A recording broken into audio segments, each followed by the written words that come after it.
Profesor Madueño, ya estamos listos, chicos. Se nos viene del historia del Perú, profesor. Muy bien, ¿qué tal las preguntas, profe? ¿Cómo ha visto las preguntas de historia y en este caso de geografía? Ponemos algo rapidísimo, profesor. Son textos que Callao, pues no venían. Entonces, mucho ha sorprendido a los chicos, son textos más puntuales en letras, pero esta vez, al menos en geografía, hay dos preguntas que son bien textualizadas, profe. Oh, ¿Cuál es su apreciación, profesor? Y ya puede compartir ahí ¿me están escuchando y viendo bien? Primero Sí, confírmame. profesor. Ok, ese es lo primerito que tiene que estar perfecto. Muy buenas tardes con todos, estimados estudiantes. Mi querida Kenny, ¿cómo estás? Revisando las preguntas, voy a compartirlo, lo voy a compartir. Una imagen vale más que 1000 palabras. Y ya, un ratito, por favor. Comparando, lo tengo acá ya a la mano. Ahí voy con la presentación, lo estoy ampliando. Ahí está cargando, ahí está la carátula del presente PPT. Comparando, bueno, revisando, mejor dicho, las preguntas, Kenny y mis queridos estudiantes, me he dado con la grata sorpresa, me he dado con la gratísima sorpresa, que han venido preguntas de lo que se ha hecho en clase, Kenny, lo que se ha, des lo que se ha desarrollado en clase, en el semestral y también en el repaso. A Dios gracias, de una u otra manera han venido preguntas que hemos tocado en clase, mi querida Kenny, que no ha sido cosa del otro mundo, como lo vamos a revisar y vamos a solucionarlo, vamos a desarrollarlo. Y ha venido preguntas de eco, de textos muy interesantes, pero que no es cosa del otro mundo, de acuerdo al análisis que hagamos. Dice así, vamos con geografía, ahí lo pueden apreciar ustedes en pantalla, extraído del examen que acaba de finalizar hace poquito, dice lo siguiente: en el Perú, muchas ciudades han crecido de forma acelerada y desordenada. Eso es cierto. Y nosotros podemos ser testigos de ello acá, viviendo en el lugar donde habitamos o recorriendo otros lugares de Lima y el Callao, con asentamientos humanos ubicados en zonas de alto riesgo como laderas, quebradas y márgenes de ríos. Este crecimiento urbano caótico incrementa la exposición de la población a desastres naturales como sismos, lluvias intensas, huaicos e inundaciones. Esto es cierto. Lima, Lima Callao está completamente tuburizado. Y miren ustedes, continúa el texto. La precariedad de las viviendas, la falta de servicios básicos y la pobreza estructural aumentan la fragilidad social, lo que contribuye a una mayor vulnerabilidad ante estos eventos. La ausencia de planificación urbana y de medidas de reducción del riesgo agrava aún más este escenario. En este contexto, ¿cuál es la proposición que mejor describe esta situación? Si nosotros hacemos un análisis, entendemos el texto, claro en nuestra cabecita, vamos a inferir o concluir lo siguiente. Vamos con las alternativas. Y acá tienen las alternativas. La A, expansión urbana informal, claro, con alta exposición, por supuesto. Fragilidad, vulnerabilidad, eso nos da a entender el texto.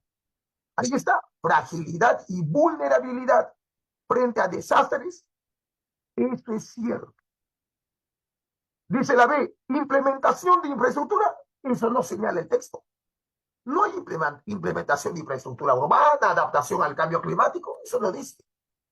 Fortalecimiento de la gestión del riesgo mediante ciudades planificadas. No nos habla de ciudades planificadas, sino de desorden y caos. Desarrollo urbano resiliente con baja exposición y alta capacidad de respuesta, eso no es cierto. Nos habla de informalidad, de desorden, de caos. Urbanización ordenada y segura frente a amenazas naturales, eso no señala el texto. Todo lo contrario. La respuesta correcta es la A. La alternativa correcta de la pregunta 60 de geografía es la A. Y está loco, ¿ah? Se ha dado cuenta que está facilito, papayita, solo por deducción lógica. De inmediato obtener la alternativa correcta. Así que la 60 es la A. Nos vamos a la pregunta 61. Dice así. Miren, otro texto. La atención efectiva a poblaciones en situación de vulnerabilidad es una pregunta que de una u otra manera está ligada a la anterior, a la 60, de vulnerabilidad social, requiere planificación, articulación entre instituciones y la participación activa de organizaciones sociales. Eso es cierto. Para ello, diversos órganos del Estado, como los gobiernos regionales, locales y sectores como el Ministerio de Desarrollo e Inclusión Social, deben coordinar acciones en el territorio.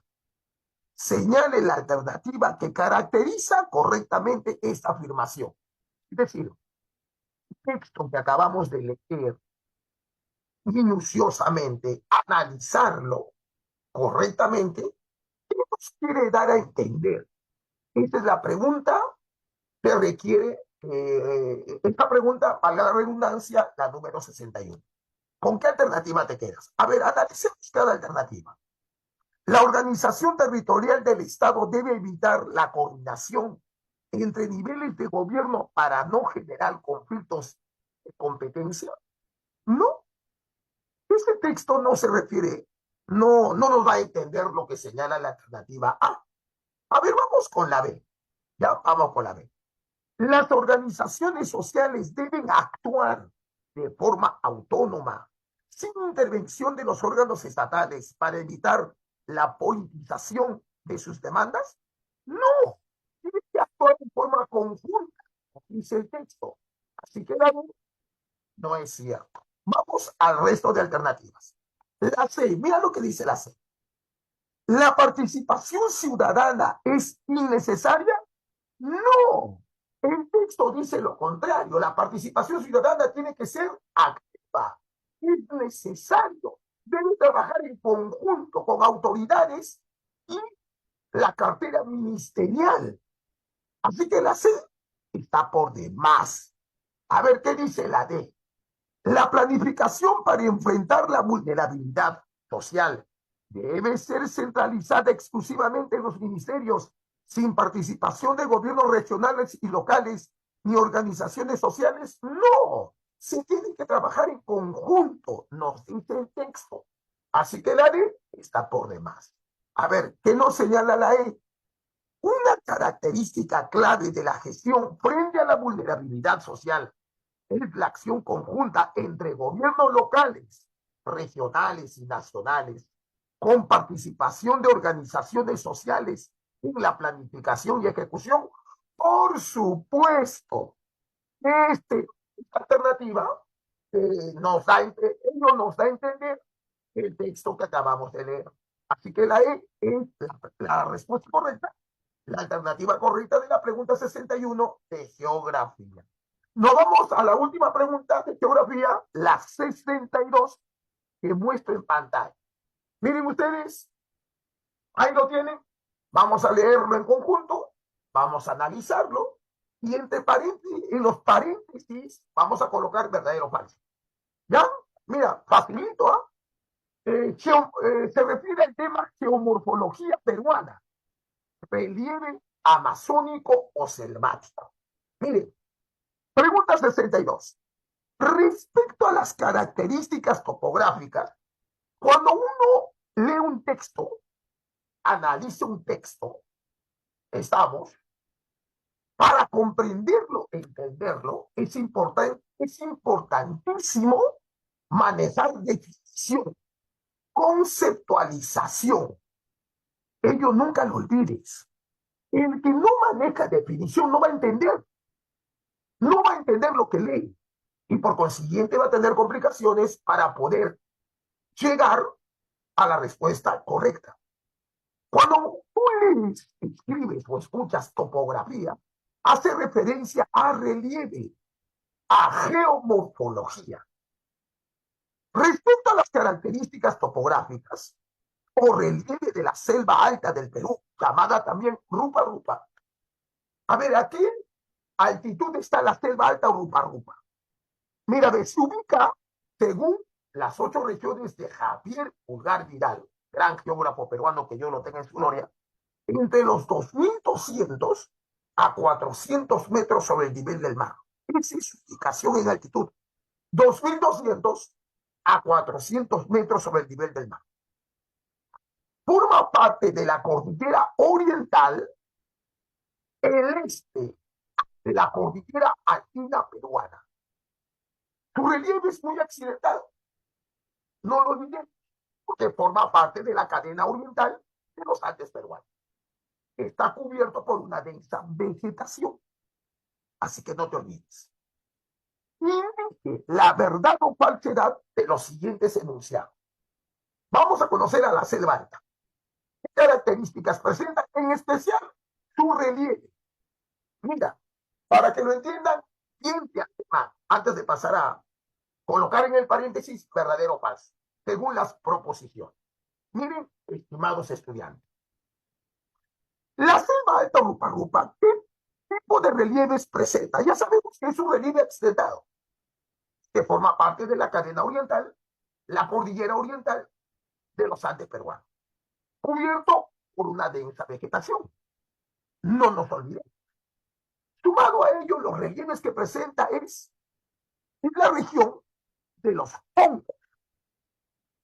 Presenta bastante hongos. Recuerda que los ríos que recorren su relieve, su territorio, erosionan la cadena occidental. La cordillera oriental pierde continuidad en el recorrido y su tramo, debido a que está erosionado, atravesado por sistemas fluviales o ríos, llamado hongo, y de cantidad de demás. Presenta cuevas. No nos olvidemos, presenta valles longitudinales.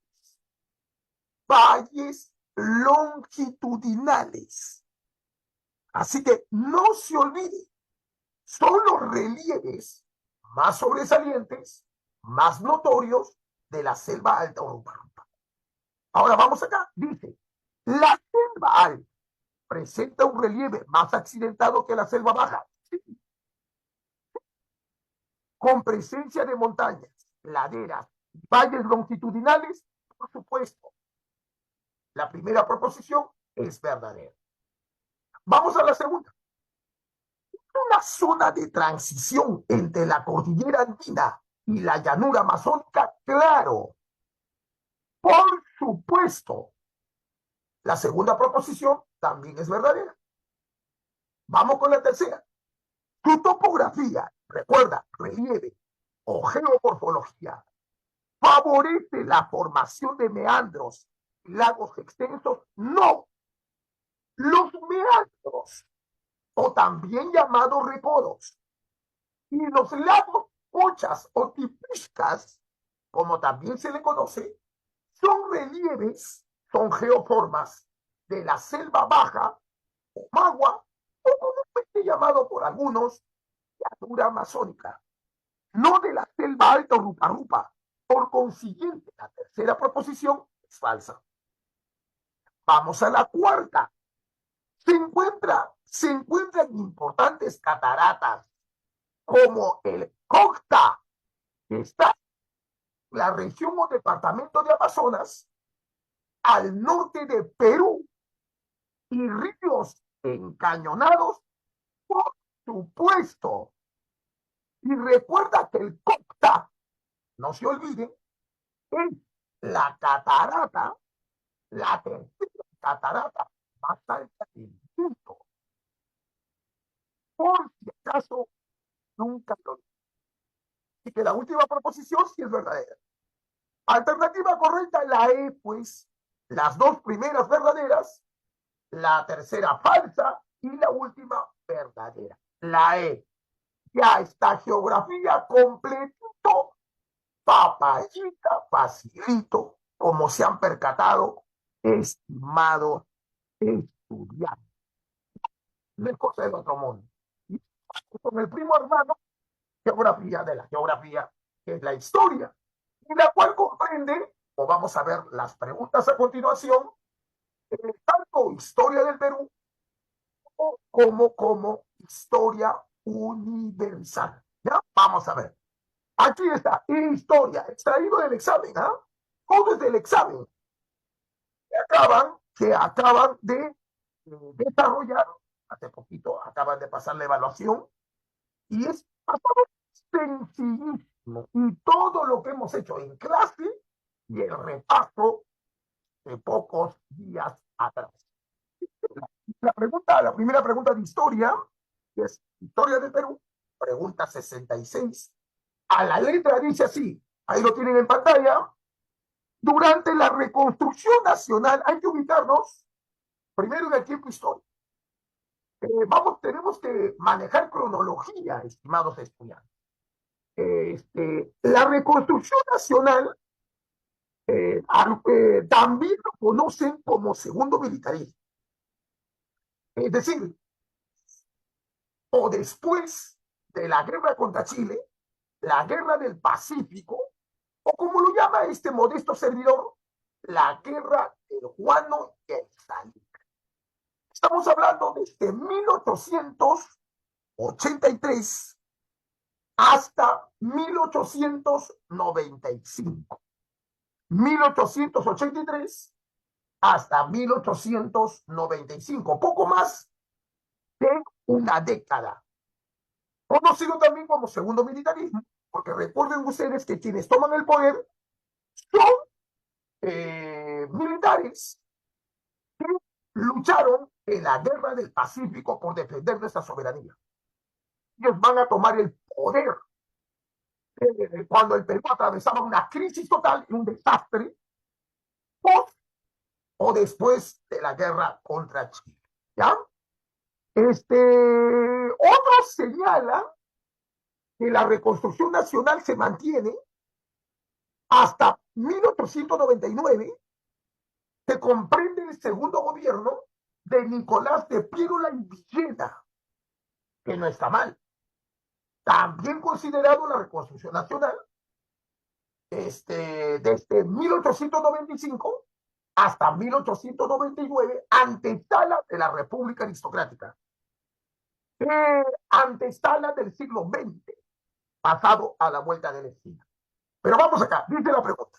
Durante la reconstrucción nacional tras la guerra, acá debe ser contra Chile, no es con Chile. Hay un error gramatical. Una cosa es contra y otra cosa es con unión, amistad, confraternidad, hermandad, que nunca hubo con Chile. Debe decir contra, desunión, enfrentamiento, conato, pelea, bronca, como quieras denominarlo. Por esto es contra, no con. Bueno, paciencia y buen humor. Durante la reconstrucción nacional tras la guerra contra Chile, se adoptaron medidas económicas. Ojo, acá está la palabrita clave de la pregunta. Medidas económicas que comprometerían la soberanía fiscal del Perú. Es decir, nuestra economía, al y decaída de la época. ¿Cuál fue una de esas medidas? ¿La entrega del puerto del Callao? No. ¿La expulsión de empresas extranjeras? La expulsión de empresas extranjeras como estadounidenses ocurrirá exactamente en el gobierno reformista de Juan Velasco Alvarado o el gobierno revolucionario de las Fuerzas Armadas, como también se le conoce. Estamos hablando de 1968 hasta 1975. Así que la ve, nada tiene que ver. El tratado secreto con Bolivia es una acción de carácter diplomática política ocurrida en 1873, primer civilismo de Manuel Pardo y Lavalle. Así que la de, pues, la anexión del sur chileno, esto no es económico, esto es territorial político. Y esto ocurrió con la firma del Tratado de Ancón que finaliza la Guerra del Pacífico, 20 de octubre de 1883, donde lamentablemente la provincia de Tarapacá se quedó definitivamente con Chile hasta hoy, y Arica y Caña pasa momentáneamente a manos chilenas por un lapso de 10 años. Y finalmente terminará este litigio territorial con Chile con la firma del Tratado de Lima, 1929, epílogo del oncenio de Leguía o segundo gobierno. También lleva el nombre de sus firmantes, Rada Dario Figueroa Larraín. Así que la I tampoco es. La alternativa correcta de esta pregunta es la C, pues, al ojo. La firma del contrato Grace, esto sí es económico, con acreedores británicos firmado en el primer gobierno de Andrés Avelino Cáceres Torrecaray. Andrés Avelino Cáceres Torrecaray. Su nombre completo. La C. Que fue muy criticado. Hasta ahora lo siguen haciendo sus detractores. Lo que hizo Cáceres, pero no le quedaba otra alternativa. Ante la situación caótica y crítica, inestabilidad, no había credibilidad con el de los acreedores para recibir préstamos y solucionar nuestra alidecaída economía. No le quedaba otra. Así que la alternativa correcta de la 66 es la C. La C. Papayita al ojo. Siguiente pregunta de historia. Y ahora vamos a hacer historia universal. ¿Ya? Historia universal. Pregunta 77. Historia universal. Dice así. Edad media. Exactamente forma parte de la baja edad media, el epílogo del medioevo. Uno de los elementos claves del feudalismo es el feudalismo. Es un régimen de carácter político, económico, social, cultural, ideológico, militar, etcétera, en la cual el poder emana de la posesión de la tierra, llamado feudo. Es decir, a mayor cantidad de tierra, mayor poder. ¿Se acabó? Uno de los elementos claves del feudalismo fue la relación de vasallaje. Sí, eso es cierto. La relación llamado feudo-vasallismo. Es decir, entre el señor local o feudal y el vasallo. Ojo, los dos eran hombres libres, ¿ah? Los dos eran nobles. Eso nunca te olvides, nunca que no salga de tu cabecita. Eran nobles, eran aristócratas. Por si acaso, eran pues marqueses, duques, condes, castellanos, archiduques, etcétera, etcétera. La pregunta es, ¿dónde estaba la diferencia entonces entre un señor local o feudal y un vasallo? La diferencia estaba en la posesión de tierras. El señor local o feudal es el que tenía mayor cantidad de tierras, y el que tenía menos o nada era el vasallo, que estructuraba los vínculos de poder entre nobles. Claro, los dos son nobles. Era el vasallaje en el contexto del feudalismo europeo. Analicemos uno por uno. Vamos acá. Voy a comenzar con el último, la E. ¿Una ley que obligaba a los campesinos a pagar impuestos al Papa? No. Esto nada tiene que ver, de acuerdo a lo que hemos analizado y explicado. La D. Una ceremonia religiosa donde se asignaban cargos eclesiásticos al clero, tampoco. La C. Un acuerdo entre comerciantes para proteger sus rutas de intercambio, menos, tampoco. La B. Dependencia de las aceptaciones, señores, tampoco. La A. De fidelidad entre un señor y un vasallo, donde este último, el vasallo, recibía tierras a cambio de lealtad y servicio, no solo recibía, Si no la quiero, a mí, Señor, por Señor, listo, no te olvides.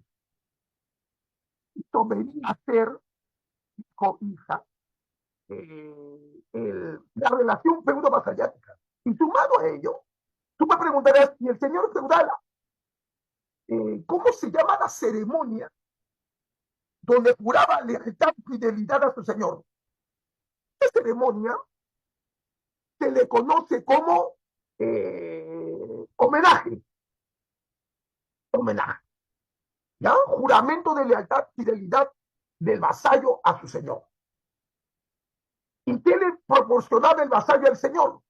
¿Qué le proporcionaba? Después de esta ceremonia llamado homenaje, ¿qué le proporcionaba? Por ejemplo, consejo, asesoramiento al señor para que gobierne mejor su pueblo. Ayuda pecuniaria cuando el señor lo requería. Que forme parte de su hueste, el ejército feudal, la caballería feudal del señor, para defender su feudo, entregando hasta su propia vida. Otra ceremonia, ¿cuál era? Investidura, en la cual el señor entregaba al vasallo un terreno o parcela de tierra, una o una rama de laurel y polín, y a cambio de todo lo que recibía del vasallo, ¿qué le proporcionaba el señor del vasallo? Protección para él y su familia. Se acabó. Por eso la alternativa correcta de la 67 es la A. 67 la A. Ya está. Papayita. Nos vamos a la 68 y ahí está en pantalla. Nos vamos a la 68. Historia universal. Durante los siglos XIV y XV, estamos hablando, finales de la Edad Media y los primeros años de la Edad Moderna, Francia e Inglaterra se enfrentaron en un largo conflicto armado que afectó profundamente Europa Occidental. Cierto. ¿Cuál de los siguientes enunciados describe correctamente la guerra de los 100 años? Bueno, duró más de 100 años. Duró poco más de un siglo. Pero comúnmente la historia lo conoce como la guerra de los 100 años. Es un enfrentamiento bélico entre Francia e Inglaterra por poder que finalmente Francia derrota a Inglaterra. Estamos hablando la casa dinástica de los Lancaster, Inglaterra, contra la casa dinástica de los Valois, Francia. Y como lo mencioné hace poco, Francia derrotará a Inglaterra. Y esta derrota inglesa pasará en el país. Se va a producir una disputa de la corona del trono de dos casas dinásticas, los Lancaster y los York, uno representado simbólicamente por una rosa roja, la primera, y una blanca, la segunda. Por eso, a esta guerra civil interna por el trono de Inglaterra tiene un nombre en la historia mundial. Se le conoce como la Guerra de las Dos Rosas. Y todo ello, como consecuencia, la inglesa ante los galos franceses en la Guerra de los 100 años.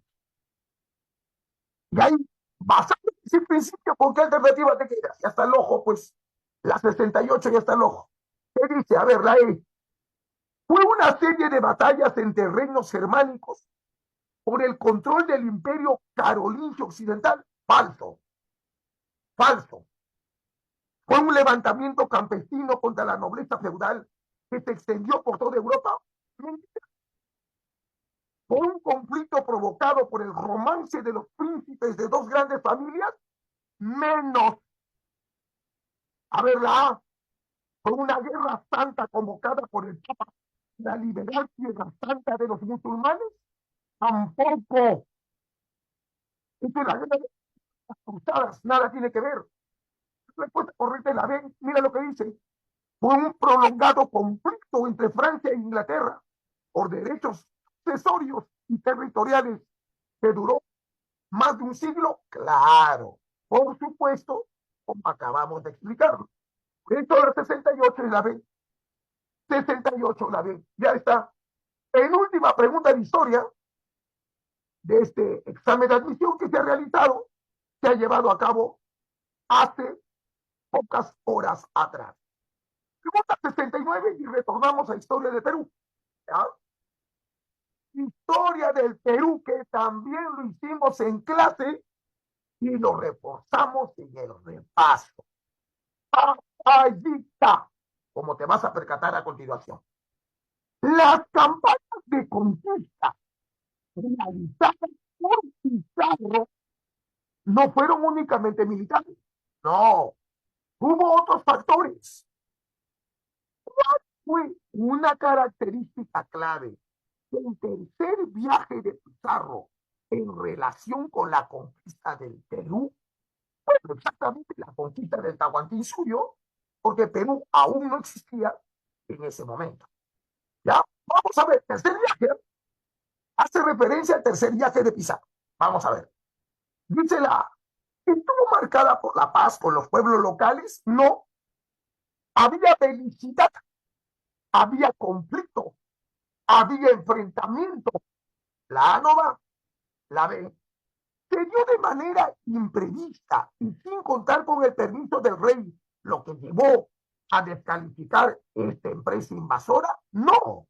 Sí, antes de llevarse a cabo el tercer viaje de Pizarro, llamado viaje invasor, otros también lo conocen como conquistador, hubo presencia del Estado, la monarquía española, a través de la firma, la capitulación de Toledo, con la cual la corona española autoriza a Pizarro llevar a cabo la invasión, conquista, colonización de los territorios a descubrirse. Es decir, la conquista del Tahuantinsuyo. Así que la B, falsa. B, falsa. Vamos a la C. ¿Se limitó a realizar exploraciones en la costa colombiana? No. Ya previamente, en su segundo viaje, Pizarro ya tenía conocimiento del Tahuantinsuyo. Ya tenía conocimiento del Tahuantinsuyo Pizarro en su segundo viaje, llamado viaje descubridor. Ahora llevará a cabo la Tahuantinsuyo. Así que la C, falsa. A ver qué dice la E.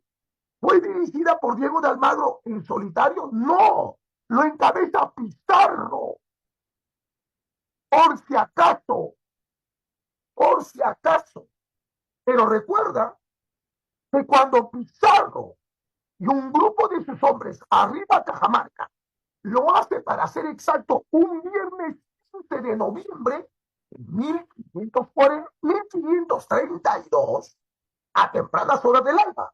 Pero en ese momento no estaba Almagro, que luego se va a añadir al resto de conquistadores. A ver, ¿qué dice la D? Fue una expedición definitiva que consolidó alianzas indígenas.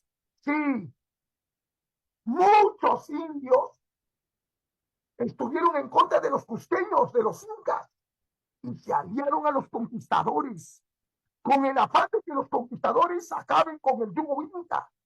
Y estos pueblos conquistados por los cusqueños recobren su autonomía, entre ellos ancas, cañaris, los más grandes traidores, los huancas, los chachapoyas, entre otros. ¿Permitió fundar ciudades? Sí. En el tercer viaje, Pizarro fundará ciudades como esta. Mira, ciudad fundada en el Tahuantinsuyo, en tierra de indios ayanes, San Miguel de Tangará, o también conocida como San Miguel de Piura. Hoy Piura, tal de la región o departamento del norte del Perú. Y capturar al Inca Atahualpa en Cajamarca. Captura que se lleva a cabo el sábado 16 de noviembre de 1532 aproximadamente siendo las 16 horas, o como comúnmente lo conocemos, 4 de la tarde. Así que la alternativa correcta de la 69, al ojo, es la de, la de. Y nos vamos a la pregunta 70. ¿Ya? Vamos a la pregunta 70.